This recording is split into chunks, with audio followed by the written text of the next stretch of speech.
We're gonna be we're gonna be down Tyrese Halliburton. The Pacers were upticking fresh off of their finals run. You really don't know what you're getting out of the Western Conference. Will the Clippers still be relevant?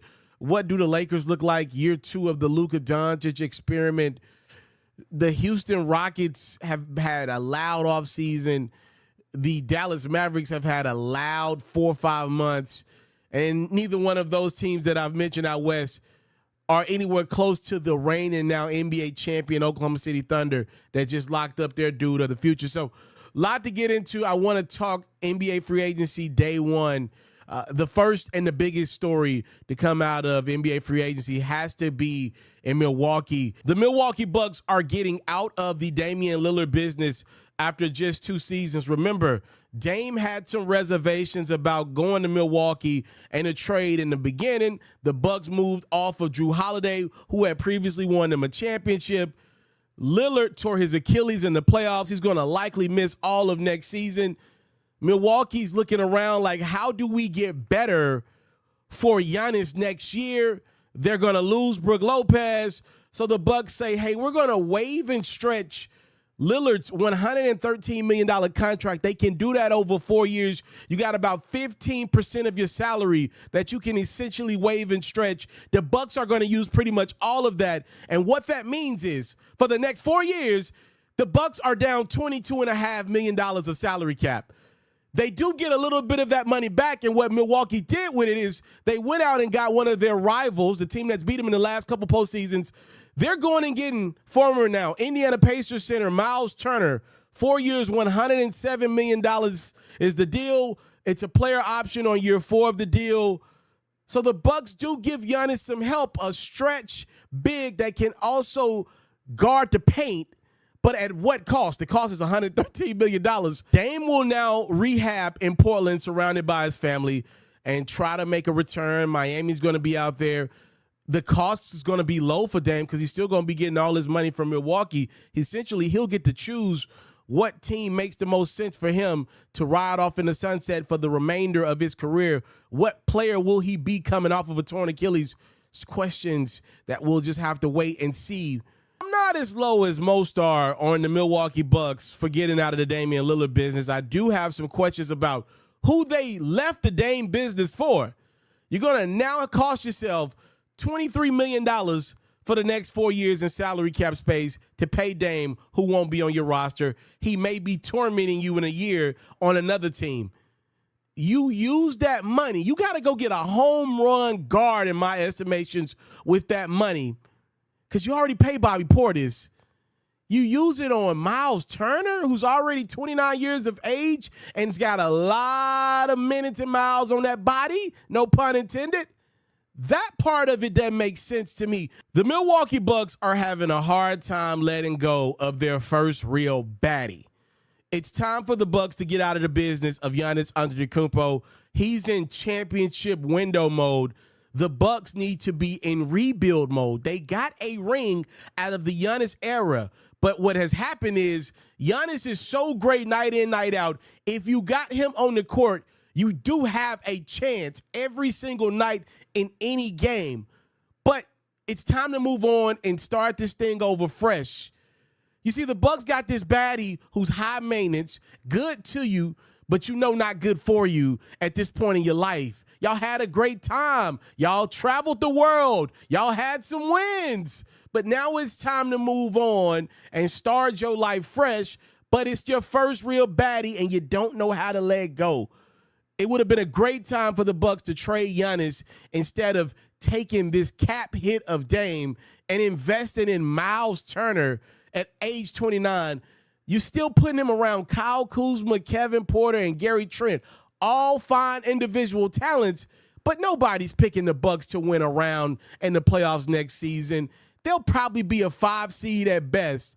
They couldn't get out of the baddie business, and that's where they stand with Giannis Antetokounmpo and this new, I guess you could call it, tuned roster. They're going to lose one of their young, talented guards. They had to essentially requalify his offer. They're going to lose Pat Connaughton, which I think you're good with. They traded him to Charlotte. That's fine. I mean, Pat Connaughton essentially got replaced by A.J. Green.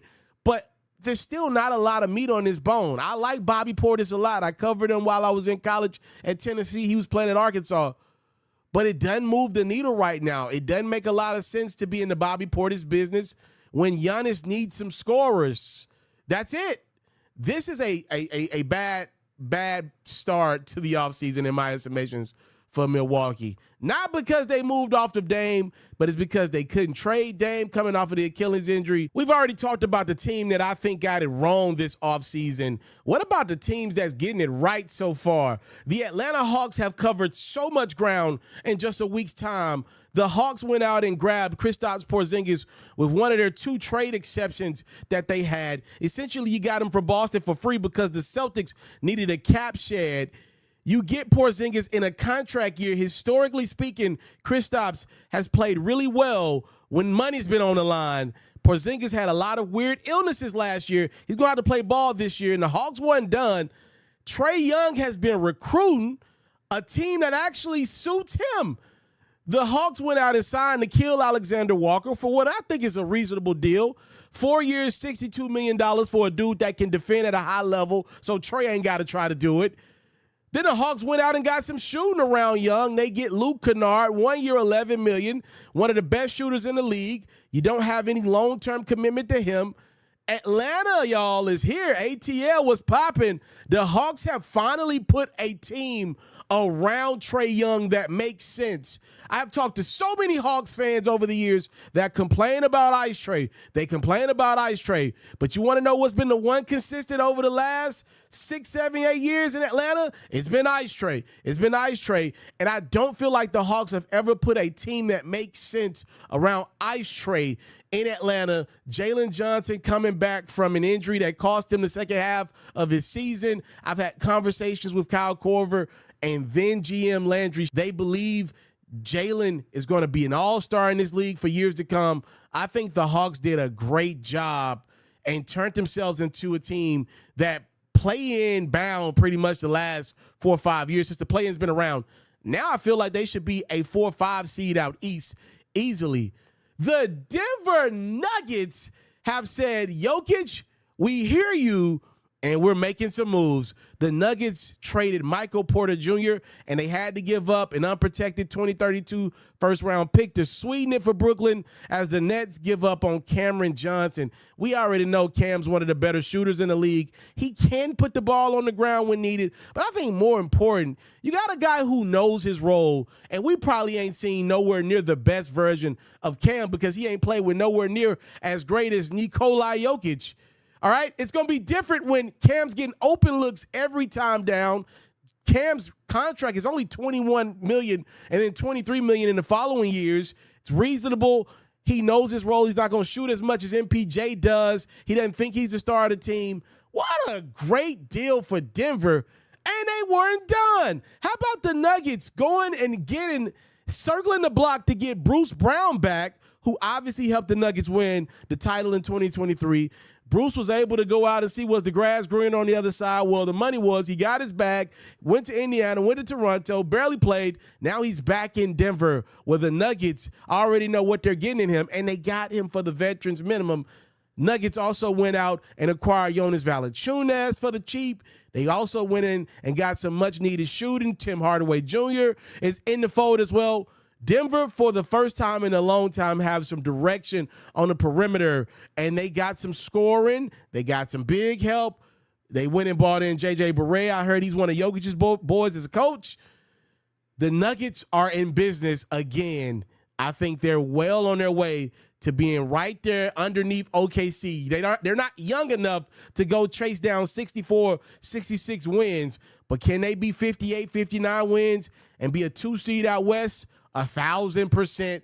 And the moves that the Nuggets have made immediately put them in a position to do that, moving off of their head coach and moving off of their general manager right before the end of the season. The Houston Rockets made a move in acquiring Kevin Durant that your boy Ferro thought was overrated. I love KD. He's a great scorer, and it's going to be big for the Rockets in the clutch. But I was like, okay, this is cool. I don't see what everybody else sees, saying this is a Western Conference Finals team. But I got to admit, the Rockets have made some moves since acquiring KD that I like a lot. They bringing back Fred VanVleet on a 2-year, $50 million deal. You're not paying him the arm in the moon, $25 million a clip for a serviceable, can be good point guard in the league, durable point guard. This is okay. Then the Rockets went out and I thought start swinging for the fences at forward and big. Dorian Finney-Smith for 4 years, $53 million. Getting him away from the Lakers is a huge steal. He's going to be a guy that can do some heavy lifting to keep some of those heavy minutes off of Durant in the regular season. You also go get some big support, in which the Rockets already had a great big unit in Şengün and Adams. You go get Clint Capella, bring him back to Houston, 3 years, $21.5 million. And then the Rockets give some security to some of their young guys, right? You give Jabari Smith a 5-year, $122 million extension. You put him next to Kevin Durant in the lab every day. By the end of that deal, you're expecting Jabari to be nothing short of an all-star. This is a top 3 pick we're talking about. He was him at Auburn, and I think he now has a chance to be him at the professional level. I think the world of Amin Thompson, he has enough room to flourish. And let's not forget, Shepherd couldn't even make the rotation last season for the Rockets. You got more clarity. He will now be an important piece. I love what the Houston Rockets did outside of just the Kevin Durant move. They've done some things to add some clarity. The Dallas Mavericks perhaps have the best roster top to bottom in the NBA. There is no position that they don't have great depth at, especially when they get Kyrie Irving back. And when he comes back in a Dallas Mavericks uniform, he's going to come back with some new money. The Mavs gave Kyrie 3 years, $119 million. So there was a world where the Mavs could have gotten out of the Kyrie business. He tore his ACL in February. The Mavs could have said, yo, Kai, you got to come back from injury and show us you're the player of old. You had previously talked about retiring around the age that you're at now in your career. Not only are the Mavs rewarding Kyrie for his hard work and his incredible talent, they've also, in the meantime, added D'Angelo Russell as the point guard, who's very serviceable, makes a lot of sense, has had experience playing with Anthony Davis. You put him there to replace Kyrie, and then you got this incredible depth at every position. Remember that dude, Klay Thompson? He can still shoot. They go get the #1 pick, which some are calling rigged. Cooper Flagg gets enough time to develop while Kyrie works himself back in the rotation. By the time Kai gets back, Cooper's probably going to be a 20-point-per-game scorer in the league. You mix in the fact that Anthony Davis got a lot of rest on that body without going through a postseason run. P.J. Washington is still hooping, and the Mavs, like the Rockets, got a lot of bigs. You're talking about the Daniel Gaffords of the world, the Derek Liveleys of the world. This team is stacked at every position, easily the most depth of any team in the league. Shout out to Dallas. Nico Harrison-Ware. All that talk about what he did wrong with Luka, I'm looking at a dude outside of the Luka move, done a lot of things right in the last couple years in Dallas. And if I deserved this bag were a person, Shai Gilgeous-Alexander, fresh off of his regular season MVP, his Western Conference Finals MVP, his NBA championship and Finals MVP, the Oklahoma City Thunder are saying, bruh, here's every dime we got. You deserve it. They're adding 4 years, $285 million to Shai's deal that still got another couple years left. So essentially Shai's contract in totality over the next 6 seasons, $364 million for the NBA's most valuable player. The Thunder are saying, you are our guy. We know you're going to be our guy. Essentially, Shai's going to jump from making about $38 million next year. By the end of his new deal, he'll be around $63 million. It can get as high as $78 million during the 2030-2031 NBA season. They paid their guy. They're not done. This run is only getting started.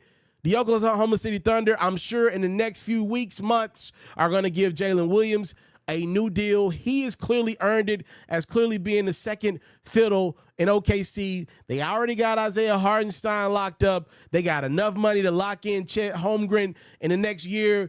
That's going to work in well. They're able to keep some serviceable role players in the fold as well. OKC, ladies and gentlemen, is here to stay. Do I think they're going to win more championships? I don't know yet, right? But what I can say is they're never going to be outside of the top 3 out west. during Shea's new contract. It's not going to happen. They're too talented, too hungry, and honest to God truth, they're too humble. Some other deals that I kind of laid my eyes on thus far in NBA free agency, James Harden getting a 2-year, $81.5 million deal. The irony in James Harden is he is one of the most constant stables you can get in the regular season. I hear all these people complaining about what Harden is not in the playoffs, and I won't argue with you. Yes, he's not going to be the guy that's going to have a 35-point Game 7. But we know that. We've known that for years. But I'll tell you what James Harden is when you need a guy in a regular season in December to win you some games and not go on a 5-game losing streak, that's who James Harden is. So the Clippers are not playing for a playoff performer. They're paying for a guy to make the playoffs. When Kawhi Leonard's down with injury, when you didn't know what you were getting in Paul George, you want to know who led them young dudes who they respect in the locker room, who's not only showing them how to get it done on the court, but probably showing them dudes a good time off the court. I'm sure the strippers are enjoying James Harden and his impact on the younger Bulls. James Harden is a constant professional, and I'm so sick of people telling me what Harden is not in the playoffs and not acknowledging what he's been in the regular season. This is one of the greatest regular season shooting guards of all time. Like, again, when you include the playoffs, obviously you got to say Dwayne Wade is better than James Harden all time. Obviously, Kobe Bryant and Michael Jordan. Talk about the regular season, and outside of those three dudes I named, tell me a greater shooting guard all time. Tell me one. And last but not least, the Los Angeles Lakers did absolutely nothing positive day one of NBA free agency outside of signing Jake LaRivia, which, whatever. The Lakers have not addressed the center and guards positions, in which I think the Lakers are not just one big, not just one guard away. I think they need multiple at both positions to really be a contender out west. The Lakers lost Dorian Finney-Smith after trading multiple picks to get Dorian Finney-Smith last season. You end up getting about 50 games out of that deal. He went to the Rockets. You don't have a big yet. You're probably going to be left with either a high-maintenance big that a lot of teams don't want or a low-maintenance big that doesn't move the needle. I don't think a lot of guys want to play with a 40-year-old LeBron James who's still ball dominant and shoots a lot of threes, and Luka Doncic who's just ball dominant and thinks he's LeBron James. Phenomenal player, but nowhere near LeBron defensively. In LeBron's prime, I would argue he's probably not as good as LeBron defensively in 2025, which is a problem. Luka's about to get $80 million per year from the Lakers in the next calendar year, you would believe. Like, this is just what the Lakers are, a team that doesn't make sense. And I would bet you this one thing. If the Lakers could redo the Luka trade for Anthony Davis, knowing that Mark was going to take over as their new majority owner, you're telling me that the Lakers wouldn't have kept Anthony Davis and potentially use him as bait to go get Giannis? I believe if the Lakers could do it over, seeing what's happening in Milwaukee, the Lakers would 1,004% prefer Giannis, who's older, but still better, and you never got to question his work ethic, and it was like that in Milwaukee. It's definitely going to be like that on the West Coast. I would bet the Lakers would regret the Luka trade. It doesn't make sense as LeBron's probably going to play this retirement game for the next 2-3 years. It doesn't make sense to have Luka with LeBron, no plan at big. Austin Reeves going to be expensive. Rui Hachimura doesn't move the needle. The Lakers just don't make a lot of sense right now, and it's what they've been most of the last 10, 15 years. LeBron came in and kind of smidgeted it up a little bit and blurred that camera lens, but the Lakers just don't make a lot of sense. And the Luka LeBron move, to me, is a long-term play that right now doesn't make a lot of sense.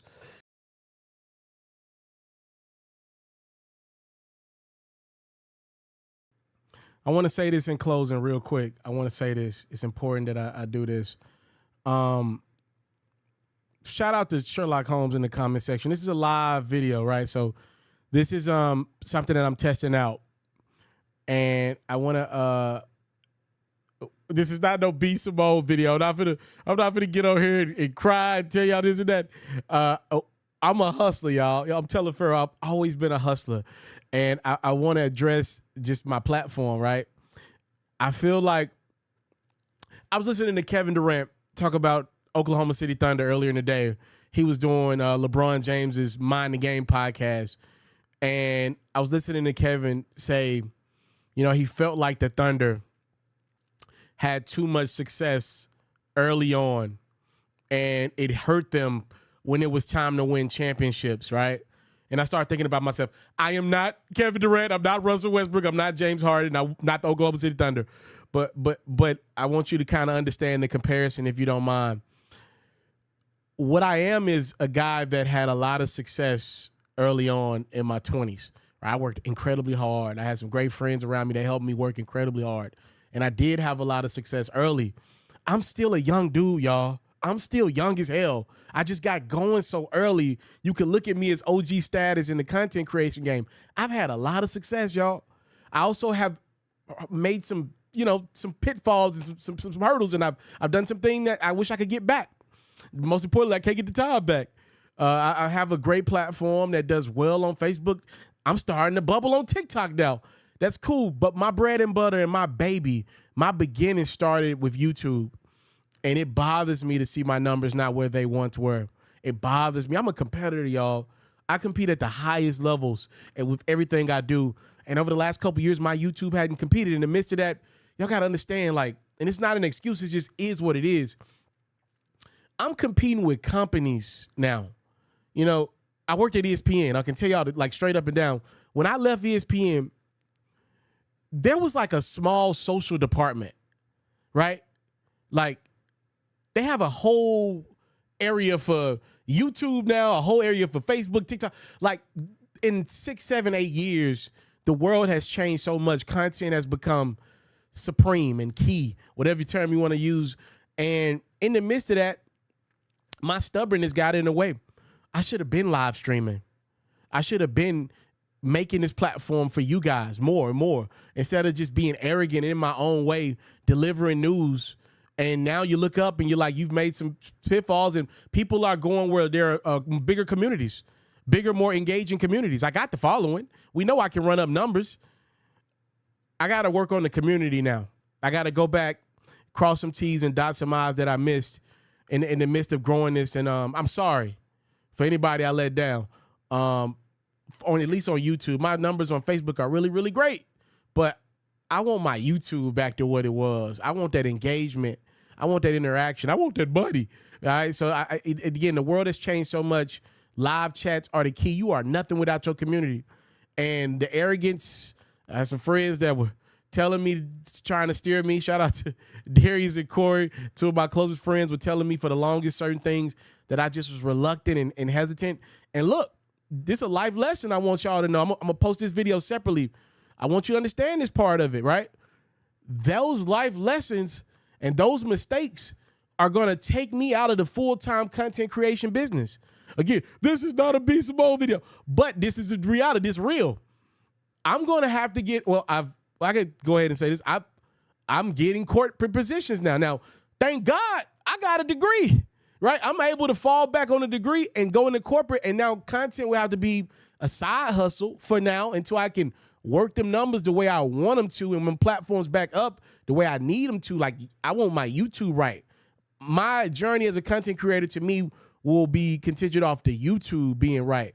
And I want to take a break from things and kind of figure out stuff. So I'm going to pull back a little bit in the upcoming months. I mentioned that, but now I've actually landed stuff at this current moment, right? So that's the update on my life and what's going on. This is the lesson I got to take. This is it's a blessed lesson, but it's a lesson. I gotta take my lick like a man. So in the midst of me taking a step back and studying content creation and figuring out this live streaming thing, y'all see me playing around with stuff. Y'all don't never see me playing music in my videos. I gotta rethink this thing, because when I got in it, when you play music or you dropped to play a music video, your channel was gone in 24, 48 hours. Right? Not to say you could just get away with anything now, but companies, labels, everybody understands the importance of platforms like YouTube, Facebook. When I got in this, it was just no way. I didn't even know if I was getting paid every month, right? Things have changed a lot, and it's going to take me taking a step back, y'all, to look at the landscape of it, figuring out different pieces of this platform. I got Facebook on lock. I know what the hell I'm doing on Facebook, and I'm starting to learn TikTok. I want YouTube right, and mix this in with corporate job that I got. I'm gonna work tirelessly to fix it. All right, I'm gonna fix everything I messed up. Y'all know I don't play, but the ego has been humbled, and I gotta take that on the chin. Every mistake I made, I gotta own up to it as a man and say I'm sorry. Y'all deserve better, and y'all gonna get better. All right, that's my promise. So if you tapped into this NBA free agency video, if you're watching it on replay, I'm gonna lead this bad boy up. Hopefully, I can take the music out of it so they don't copyright and take this video down. But thank you so much for being on this journey with me. I got people that have been on this journey for 7, 8 years, and for that I'm forever appreciative. I'm here. I'm gonna be posting a lot. I'm gonna be posting still, but gotta do the time thing. Gotta work the job too. Gotta work the other job. Now this is officially a side hustle for me, a very, very fun and lucrative sometimes side hustle. But that's my latest and my update. I hope y'all enjoying NBA Free Agency 2025. I hope y'all enjoying sports and music. Let me know y'all thoughts. Go tap in with my basketball catered channel, Hoops Pharaoh. I'm actually about to implement football into that bad boy. Follow me on Twitch, @Mr.Taliaferro. Facebook I think Facebook's almost at 400,000. TikTok's at like 12,000, 11,000, something like that. Thank y'all so much for the time, love, and support. It's what your boy never take for granted. Salute. I'm going to be tapped into this chat too in the upcoming days. I'm out.